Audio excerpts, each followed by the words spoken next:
Hello friends, ഇന്ന് ഞാൻ പറയാൻ പോകുന്നത് പോസ്റ്റ് ഓഫീസ് GDS ഓൺലൈൻ അപേക്ഷ എങ്ങനെ ചെയ്യാമെന്നുള്ളതിനെ പറ്റിയാണ്.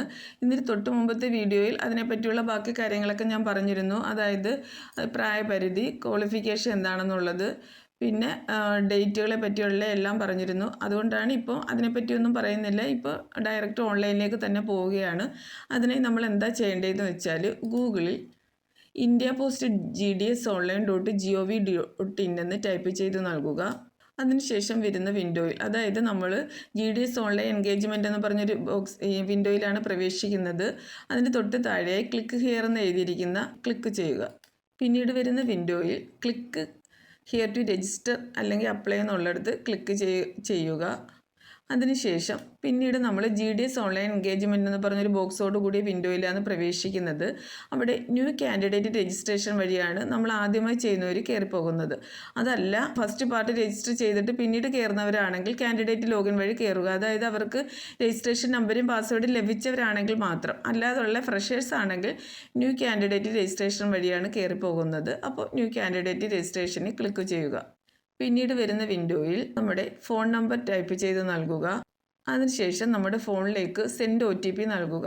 പിന്നീട് നമ്മുടെ ഫോണിൽ ലഭിക്കുന്ന OTP നമ്പർ ടൈപ്പ് ചെയ്ത് നൽകിയതിനു ശേഷം വെരിഫൈ OTP ക്ലിക്ക് ചെയ്യുക. അപ്പോൾ നമ്മുടെ ഫോണിൽ അത് വെരിഫൈഡ് സക്സസ്ഫുള്ളി, അതായത് മൊബൈൽ നമ്പർ വെരിഫൈഡ് സക്സസ്ഫുള്ളി എന്ന് എഴുതി കാണിക്കും. അതിനുശേഷം തൊട്ട് താഴത്തെ ബോക്സിൽ നമ്മുടെ മെയിൽ ID ടൈപ്പ് ചെയ്ത് നൽകിയതിനു ശേഷം സെൻഡ് OTP ക്ലിക്ക് ചെയ്യുക. നമ്മുടെ മെയിലിലേക്ക് OTP നമ്പർ ലഭിക്കുന്നതായിരിക്കും. അഥവാ ലഭിച്ചില്ലെങ്കിൽ റീസെൻഡ് OTP എന്നുള്ള ബട്ടണിൽ ക്ലിക്ക് ചെയ്യാവുന്നതാണ്. അതായത് മുകളിൽ കാണിക്കുന്ന സമയം കഴിഞ്ഞതിന് ശേഷം റീസെൻഡ് ബട്ടൺ ആക്റ്റീവ് ആകത്തുള്ളൂ. അപ്പോൾ നമ്മുടെ റീസെൻഡ് ബട്ടണിൽ ക്ലിക്ക് ചെയ്യുകയാണെങ്കിൽ നമുക്ക് മെയിലിലേക്ക് OTP ലഭിക്കുന്നതായിരിക്കും. സൈറ്റ് കുറച്ച് ഡിലേ ആയതുകൊണ്ട് ചിലപ്പോൾ 1-2 പ്രാവശ്യത്തിൽ കൂടുതൽ കൊടുത്താലേ OTP ലഭിക്കുകയുള്ളൂ. അപ്പോൾ അത് തൊട്ട് താഴത്തെ ബോക്സ് ടൈപ്പ് ചെയ്തതിന് ശേഷം വെരിഫൈ OTP എന്നുള്ളിടത്ത് ക്ലിക്ക് ചെയ്യുക. അപ്പോൾ നമ്മുടെ മൊബൈൽ നമ്പർ വെരിഫൈഡ്, ഇമെയിൽ IDയും വെരിഫൈഡ് ആയെന്നുള്ള മെസ്സേജ് കാണിക്കും. അതിനുശേഷം നെക്സ്റ്റ് ബട്ടണിൽ ക്ലിക്ക് ചെയ്യുക. പിന്നീട് വരുന്ന വിൻഡോയിൽ നമ്മുടെ SLC സർട്ടിഫിക്കറ്റിലെ പോലെ നമ്മൾ പേര് ടൈപ്പ് ചെയ്ത് നൽകുക. തൊട്ട് താഴത്തെ ബോക്സിലായി നമ്മുടെ ഡേറ്റ് ഓഫ് ബർത്ത്, പിന്നെ നമ്മുടെ ജെൻഡർ, അതിനുശേഷം അതിൻ്റെ തൊട്ട് താഴെ ഫാദേഴ്സ് നെയിം അല്ലെങ്കിൽ ഗാർഡിയൻസ് നെയിം എന്നുള്ളിടത്ത് ഫാദറിൻ്റെ പേര്, അതിന് തൊട്ട് താഴെ മദറിൻ്റെ പേര്. ഇതെല്ലാം SLC സർട്ടിഫിക്കറ്റിലെ പോലെ തന്നെ നൽകുക. As per the secondary school certificate എന്ന് അതിൻ്റെ തൊട്ട് താഴെയായിട്ട് എല്ലാ ബോക്സിൻ്റെയും തൊട്ട് താഴെയായിട്ട് എഴുതിയിട്ടുണ്ട്. അപ്പോൾ അങ്ങനെ തന്നെ ടൈപ്പ് ചെയ്ത് നൽകുക. അതിനുശേഷം നമ്മുടെ കമ്മ്യൂണിറ്റി, അതായത് OBC ആണോ, SC ആണോ, ST ആണോ, ഏതെന്ന് വെച്ചാൽ അത്. UR എന്ന് വെച്ചാൽ അൺറിസർവ്ഡ് എന്നാണ് ഉദ്ദേശിക്കുന്നത്, അതായത് ജനറൽ കാസ്റ്റിനെയാണ് ഉദ്ദേശിക്കുന്നത്. പിന്നെ EWC എക്കണോമിക്കലി വീക്കർ സെക്ഷനാണ്. EWS സർട്ടിഫിക്കറ്റ് കിട്ടാൻ കുറച്ച് ബുദ്ധിമുട്ടാണ്. അതുകൊണ്ട് മിക്കവരും അല്ലാതെയാണ് പോകുന്നത്. അപ്പോൾ നമ്മൾ നൽകിയ ഡീറ്റെയിൽസ് എല്ലാം ശരിയാണെങ്കിൽ കംപ്ലീറ്റ് രജിസ്ട്രേഷൻ എന്നുള്ള ബട്ടണിൽ ക്ലിക്ക് ചെയ്യുക. ക്ലിക്ക് ചെയ്ത് കഴിയുമ്പോൾ നമുക്ക് നമ്മുടെ രജിസ്ട്രേഷൻ നമ്പർ ലഭിക്കും. അത് നമ്മുടെ ഫോണിനകത്തോട്ട് രജിസ്ട്രേഷൻ നമ്പർ ലഭിക്കുന്നതായിരിക്കും. മാത്രമല്ല പാസ്വേഡും നമ്മുടെ ഫോണിനകത്ത് തന്നെ ലഭിക്കുന്നതായിരിക്കും. ഇവ രണ്ടും വെച്ചാണ് നമ്മൾ ആപ്ലിക്കേഷൻ തുടർന്ന് ചെയ്യുന്നതിന് വേണ്ടി ലോഗിൻ ചെയ്ത് കയറുന്നത്. അപ്പോൾ നമ്പർ നോട്ട് ചെയ്ത് വയ്ക്കുക. അതിനുശേഷം കാൻഡിഡേറ്റ് ലോഗിൻ എന്നുള്ള ഓപ്ഷൻ വഴി നമ്മുടെ രജിസ്ട്രേഷൻ നമ്പരും പാസ്വേഡും ഉപയോഗിച്ച് ലോഗിൻ ചെയ്ത് കയറുക.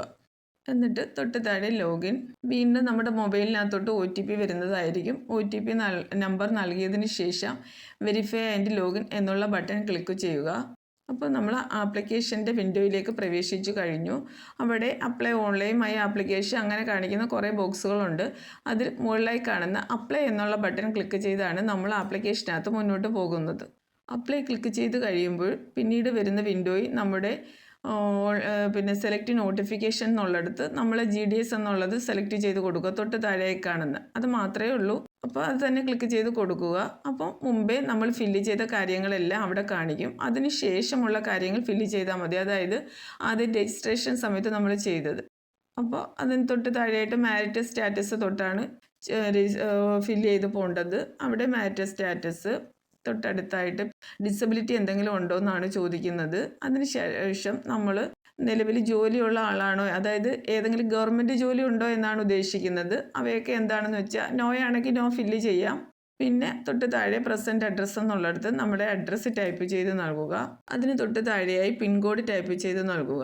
പിൻകോഡ് ടൈപ്പ് ചെയ്ത് നൽകുമ്പോൾ തന്നെ സിറ്റി, സ്റ്റേറ്റ്, ഡിസ്ട്രിക്റ്റ് എന്നുള്ളവ ഓട്ടോ ഫില്ലായി വരുന്നതാണ്. അതിൻ്റെ തൊട്ടടുത്തായി പെർമനൻറ്റ് അഡ്രസ്സ് എന്നുള്ളിടത്ത് നമ്മൾ ഇപ്പോൾ ഈ നൽകിയ അഡ്രസ്സ് തന്നെയാണ് അടുത്തടുത്ത് എങ്കിൽ നമ്മൾ സെയിം ആസ് പ്രസൻറ്റ് എന്നുള്ളിടത്ത് ക്ലിക്ക് ചെയ്ത് കൊടുത്താൽ മതി. അപ്പോൾ ഇവിടെ ടൈപ്പ് ചെയ്തിരിക്കുന്ന അതേ കാര്യങ്ങൾ തൊട്ടടുത്ത് പെർമനൻറ്റ് അഡ്രസ്സ് എന്നുള്ളിടത്തും ഓട്ടോ ഫില്ല് ആവുന്നതാണ്. നൽകിയ ഡീറ്റെയിൽസ് എല്ലാം ഓക്കെ ആണെങ്കിൽ തൊട്ട് താഴെ കാണുന്ന save and next button click ചെയ്യുക. പിന്നീട് വരുന്നിടത്ത് എഡ്യൂക്കേഷണൽ ഡീറ്റെയിൽസ് എന്നുള്ളിടത്ത് നമ്മളെ SSLC സ്റ്റഡീഡ് സർക്കിളാണ് ചോദിക്കുന്നത്. അപ്പോൾ കേരള സർക്കിൾ ആണെങ്കിൽ അത് സെലക്ട് ചെയ്യുക, അതല്ല മറ്റേതെങ്കിലും ആണെങ്കിൽ അങ്ങനെ. പിന്നെ SLC പാസ്സായ വർഷം, അതിനുശേഷം ബോർഡ്, അതായത് കേരള SLC ഫ്രം 2013 ഒൺവേർഡ്സ് എന്നുണ്ട്, അതായത് 2013 മുതലുള്ളവർ.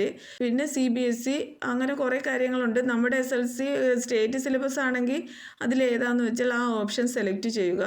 അതിനുശേഷം തൊട്ടടുത്തായി നമ്മുടെ SLCയിലെ രജിസ്റ്റർ നമ്പർ ടൈപ്പ് ചെയ്ത് നൽകുക.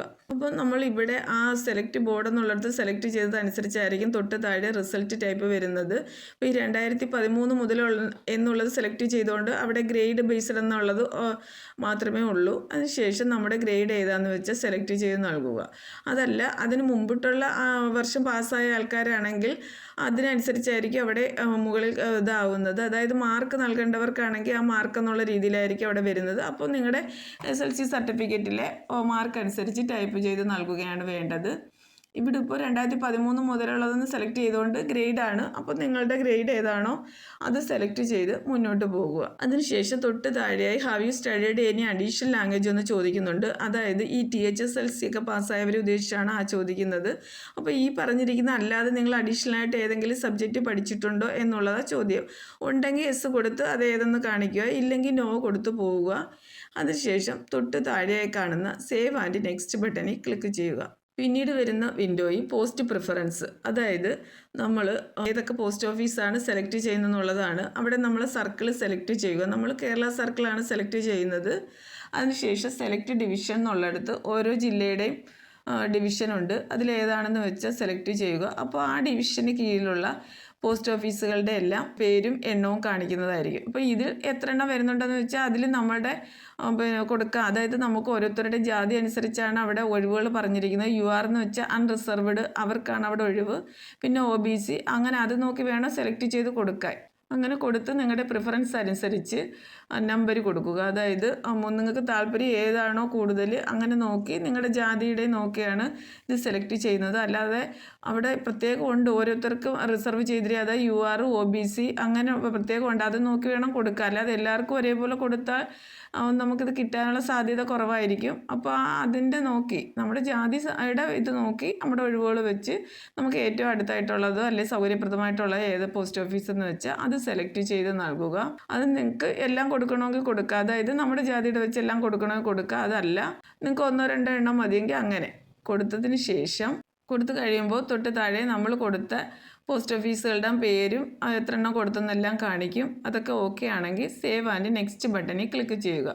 പിന്നീട് വരുന്ന വിൻഡോയിൽ നമുക്ക് ഫോട്ടോയും സിഗ്നേച്ചർ നൽകാനാണ്. അതായത് ഫോട്ടോ സിഗ്നേച്ചർ എന്നുള്ളതിൻ്റെ തൊട്ടടുത്തായി കാണുന്ന ആ റൗണ്ടിനകത്ത് നമുക്കിതിന് കൊടുക്കേണ്ട ഫോട്ടോയുടെ അളവിനെ പറ്റിയൊക്കെ പറയുന്നുണ്ട്. അത് ഈ പറയുന്ന രീതിയിൽ തന്നെ കറക്റ്റായിട്ട് അളവ് കൊടുക്കുകയാണെങ്കിൽ ഫോട്ടോയും സിഗ്നേച്ചർ അപ്ലോഡ് ആവുന്നതാണ്. പലർക്കും ഫോട്ടോയും സിഗ്നേച്ചർ അപ്ലോഡ് ആക്കാൻ ബുദ്ധിമുട്ടുള്ളതായി പറയുന്നുണ്ട്. അപ്പോൾ അത് ഫോട്ടോയുടെ അളവ് 30 KB-ക്കും 100 KB-ക്കും ഇടയിലാണ്.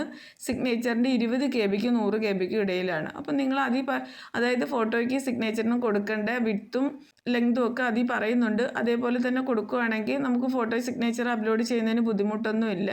അപ്പം നിങ്ങൾ അത് കൊടുത്ത് എന്നിട്ട് തൊട്ട് താഴോട്ട് വരുമ്പോൾ അവിടെ ഒരു ബോക്സ് ഉണ്ട്. അതായത് നമ്മൾ കൺഫേം ചെയ്യാനുള്ള ബോക്സാണ്. ആ ബോക്സ് ആക്റ്റീവ് ആക്കിയതിന് ശേഷം റിവ്യൂ എന്നുള്ള ബട്ടണിൽ ക്ലിക്ക് ചെയ്യുക. അപ്പോൾ നമ്മൾ നൽകിയ ആപ്ലിക്കേഷൻ്റെ ഒരു പ്രിവ്യൂ കാണിക്കും. നന്നായിട്ട് എല്ലാം ശരിയാണെന്ന് വായിച്ച് നോക്കുക. അതല്ല എന്തെങ്കിലും മിസ്റ്റേക്ക് ഉണ്ടെങ്കിൽ നിങ്ങൾക്ക് തിരുത്താൻ പറ്റുന്നതാണ്. ആ ആപ്ലിക്കേഷൻ പ്രിവ്യൂ ക്ലോസ് ചെയ്തതിന് ശേഷം വിൻഡോയിൽ കാണുന്ന പ്രീവിയസ് എന്നുള്ള ബട്ടൺ, അതായത് ഇടതുവശത്തായി കാണുന്ന പ്രീവിയസ് ബട്ടനെ ക്ലിക്ക് ചെയ്താൽ നമുക്ക് ബാക്കിലേക്ക് പോകാവുന്നതാണ്. അപ്പോൾ എവിടെയാണ് കറക്ഷൻ എന്ന് വെച്ചാൽ, അതായത് അതിന് പ്രീവിയസ് ക്ലിക്ക് ചെയ്ത് പോകുന്ന പേജിൽ തൊട്ട് താഴെ എഡിറ്റ് എന്നുള്ളൊരു ഓപ്ഷൻ ഉണ്ട്. അത് ക്ലിക്ക് ചെയ്താൽ മാത്രമേ നമുക്ക് ആപ്ലിക്കേഷനകത്ത് കറക്ഷൻ വരുത്താൻ പറ്റുകയുള്ളൂ. അതിനുശേഷം എന്ത് കറക്ഷനാണ് വരുത്തേണ്ടതെന്ന് വെച്ചാൽ വരുത്തിയതിന് ശേഷം save and next button click ചെയ്യുക. അതിനുശേഷം ആപ്ലിക്കേഷൻ വായിച്ച് നോക്കി എല്ലാം ഓക്കെ ആണെന്നുണ്ടെങ്കിൽ സബ്മിറ്റ് ആപ്ലിക്കേഷൻ എന്നുള്ള ബട്ടണിൽ ക്ലിക്ക് ചെയ്യാവുന്നതാണ്. ക്ലിക്ക് ചെയ്ത് കഴിയുമ്പോഴത്തേക്ക് നമുക്ക് നമ്മൾ നൽകിയ ആപ്ലിക്കേഷൻ്റെ ഒരു പ്രിൻ്റ് ലഭിക്കുന്നതാണ്. ആ പ്രിൻ്റ് പിന്നീട് ഉള്ള ആവശ്യത്തിന്, അതായത് നമുക്ക് സർട്ടിഫിക്കറ്റ് വെരിഫിക്കേഷൻ സമയത്തൊക്കെ ആ പ്രിൻ്റ് കാണിക്കേണ്ടതാണ്. അതിനുള്ള ആവശ്യത്തിനായിട്ട് നമുക്ക് ഈ പ്രിൻ്റ് എടുത്ത് സൂക്ഷിക്കാവുന്നതാണ്. അതായത് ആപ്ലിക്കേഷൻ സബ്മിറ്റ് സക്സസ്ഫുള്ളി എന്ന് കാണിക്കും. അതിനുശേഷം പ്രിൻ്റ് എടുക്കുന്നതിനായി മുകൾ ഭാഗത്ത് ഇടതുവശത്ത് മുകൾ ഭാഗത്തായിട്ടായി ഡാഷ്ബോർഡ് എന്നുള്ളൊരു ഓപ്ഷനുണ്ട്. അത് ക്ലിക്ക് ചെയ്യുകയാണെങ്കിൽ നമ്മൾ ആപ്ലിക്കേഷൻ്റെ ഹോം പേജ് പ്രവേശിക്കുന്നതാണ്. അവിടെ ആ മൈ ആപ്ലിക്കേഷൻസ് എന്നുള്ളത് ക്ലിക്ക് ചെയ്യുമ്പോൾ നമ്മൾ നൽകിയ ആപ്ലിക്കേഷൻ്റെ പ്രിൻ്റ് നമുക്ക് ലഭിക്കുന്നതാണ്. അതല്ല, നമ്മൾ ആപ്ലിക്കേഷൻ പകുതി വരെ ചെയ്തിട്ട് വീണ്ടും പിന്നീട് രണ്ടാമത് ചെയ്യാൻ കയറുന്നവരാണെങ്കിൽ അപ്ലൈ ഓൺലൈൻ എന്നുള്ള പച്ച ബട്ടന് ബോക്സ് ക്ലിക്ക് ചെയ്യുമ്പോൾ നമ്മൾ എവിടെ വരെ ആപ്ലിക്കേഷൻ ചെയ്തോ അതിൻ്റെ അത്രയും അവിടെ കാണുന്നതാണ്. കണ്ടിന്യൂ ചെയ്ത് സബ്മിറ്റ് ചെയ്യാവുന്നതാണ്. ഇതിപ്പോൾ നമ്മൾ ആപ്ലിക്കേഷൻ സബ്മിറ്റ് ചെയ്തു. അപ്പോൾ മൈ ആപ്ലിക്കേഷൻസ് എന്നുള്ള ബോക്സ് ക്ലിക്ക് ചെയ്യുകയാണെങ്കിൽ നമ്മുടെ ആപ്ലിക്കേഷൻ്റെ ഡീറ്റെയിൽസ്, അതായത് ആപ്ലിക്കേഷൻ സ്റ്റാറ്റസ് സബ്മിറ്റഡ് എന്ന് കാണിക്കും. ഡൗൺലോഡ് PDF എന്നുള്ളത് ക്ലിക്ക് ചെയ്താൽ നമ്മൾ ആപ്ലിക്കേഷൻ്റെ ഒരു പ്രിൻ്റ് ലഭിക്കുന്നതാണ്. അത് നമുക്ക് ഫ്യൂച്ചറിലേക്കുള്ള ആവശ്യത്തിനായിട്ട് പ്രിൻ്റ് എടുത്ത് ഉപയോഗിക്കാവുന്നതാണ്. പെട്ടെന്ന് ആപ്ലിക്കേഷൻ അയക്കുന്നതിനുള്ള നടപടികൾ ആരംഭിക്കുക. ഓക്കെ.